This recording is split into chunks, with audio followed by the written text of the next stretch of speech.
You ever have one of those days where you open your front door and, boom, there's a gun aimed straight at your chest?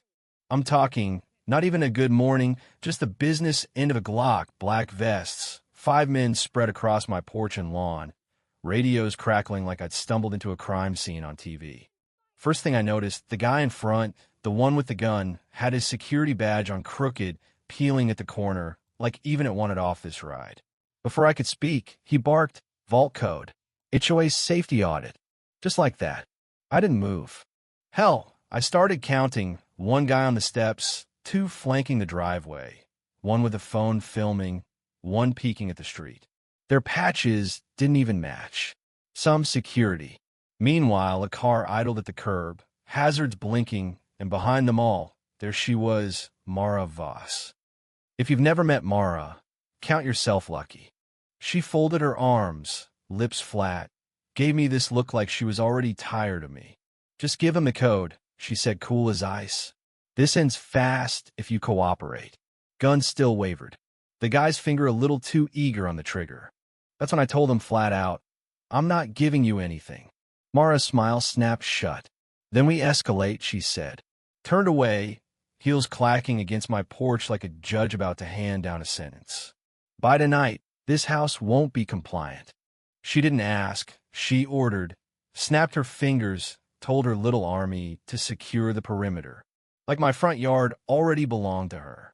She got closer, all performative, voice booming for the camera. "This is a community safety action. You've been flagged as non-compliant." Clipboard guy tried to look official. Another one fussed with a body cam that wasn't even on straight.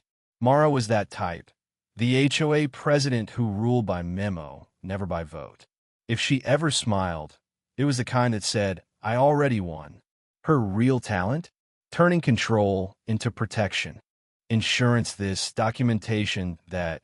She made up her own emergencies, then showed up to save you from them. Meanwhile, the neighbors are peeking out their windows, pretending they can't see. I tell Mara, "I've already responded in writing. You don't have the authority."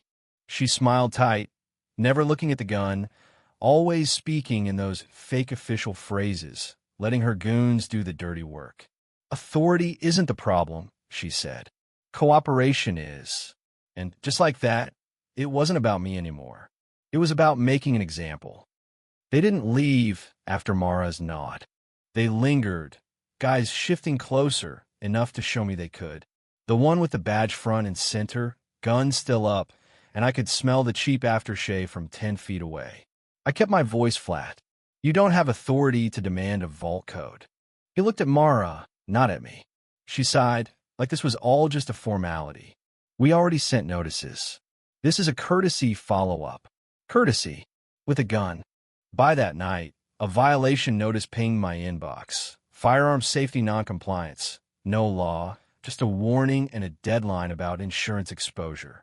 By morning, another notice arrived, then a third. Different names, same tone. Automated.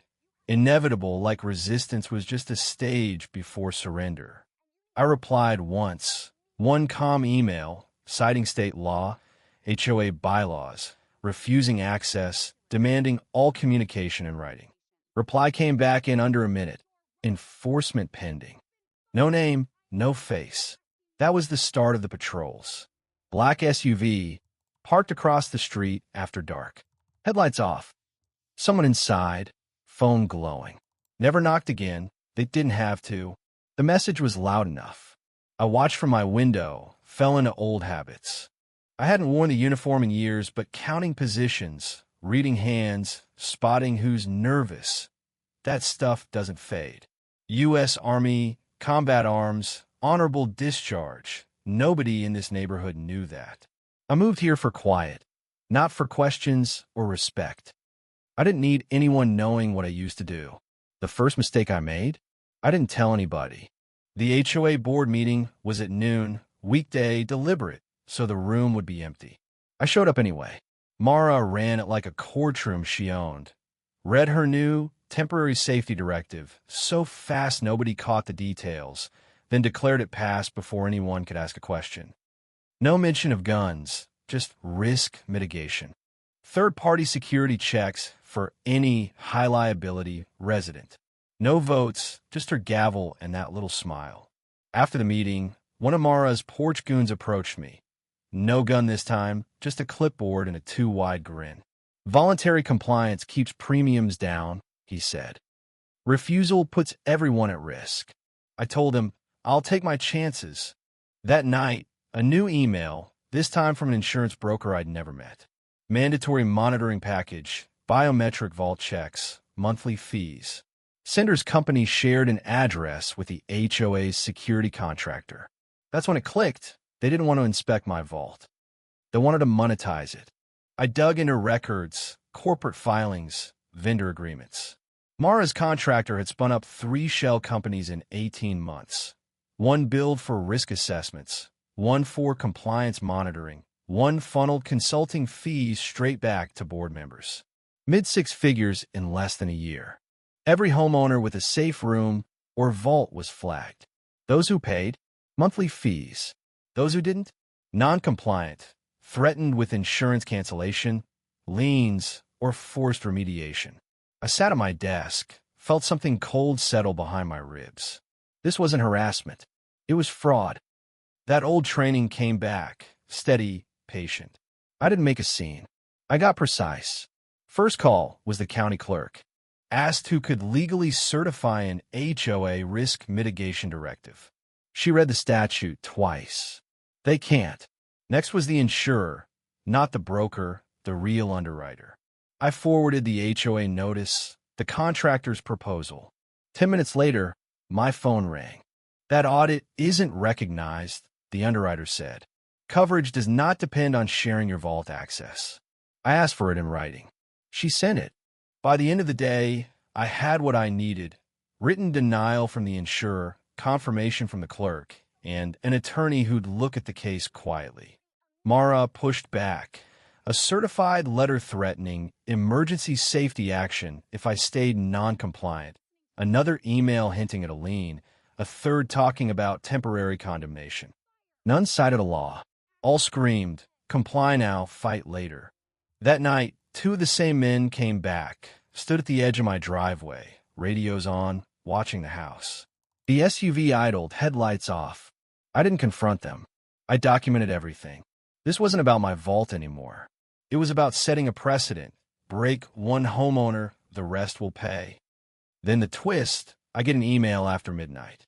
No greeting, just attachments. Board minutes never sent to residents. Vendor contracts stamped confidential. A spreadsheet tracking high liability homes. My address, alone in the resistant column. The real kicker? A revenue forecast. Monthly fees by flagged homes. Kickbacks itemized. A note in Mara's own handwriting. Break one publicly, the rest will fall in line.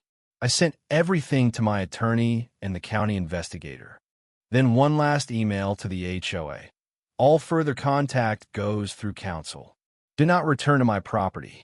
Mara replied minutes later. Emergency meeting tomorrow. Attendance mandatory. Compliance will be addressed publicly. I knew what that meant. She wanted to make an example of me. Morning of the meeting, county investigator calls. The sheriff will be there, not as security, as an observer. Bring everything. Don't engage unless asked. I showed up, room buzzing, neighbors whispering. Mara at the front, smooth as ever, announced we were there to address noncompliance. She gestured toward me, didn't say my name. We offered solutions. We asked for cooperation. Instead, we were met with refusal. Silence. She was ready to paint me as the villain. That's when the sheriff stepped in, calm as Sunday morning.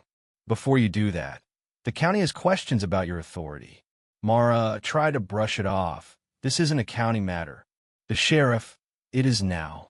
County investigator stood, hooked up a laptop, projected emails, contracts, the spreadsheet with my address in red, the kickback log, the insurer's letter. Coverage is not contingent on vault access. The investigator's voice. These practices constitute insurance fraud and coercion. Mara jumped up, tried to claim out of context. Next slide, her handwritten note, big as day. break one publicly. You could feel the room shift. Someone gasped, a chair scraped. The sheriff. Is this your handwriting? Mara stumbled, blamed the contractor. He said it was legal. Sheriff. You directed armed personnel to demand private vault access under false pretenses. Mara. We were protecting the community. The sheriff. You were running a protection scheme. The click of handcuffs echoed like a gunshot. 2 board members resigned on the spot. Phones came out, not filming me, all pointed at Mara. As Mara was led away, she finally looked at me. Really looked. Not with confidence, but with fear. Like she was just now realizing she'd misjudged everything. The rules, the man she'd chosen to test. The silence after she was gone felt like justice. Neighbors confessed, some in tears, admitting they'd paid the fees out of fear. The truth rippled through that room, and I just sat there, hands flat on the table, letting it all unfold. After the meeting, people whispered about consequences, not policy, about how wrong this could have gone, how close they'd come to something worse. As I left, a former board member rushed up, breathless. We didn't know. If we'd known, I stopped him. Not angry, not smug, just done. That's the point, I said.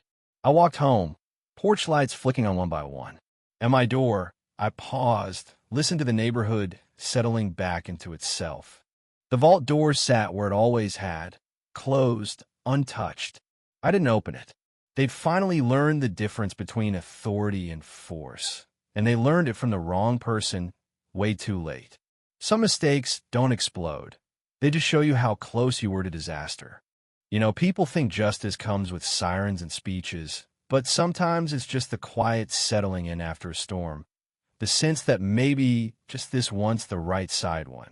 But here's the thing, was what I did justice, or just a lucky break for the rest of the neighborhood? Where's the line between protecting yourself and retaliating? How far should an HOA's power reach? Let me hear your take. Have you ever been pushed too far by someone in charge?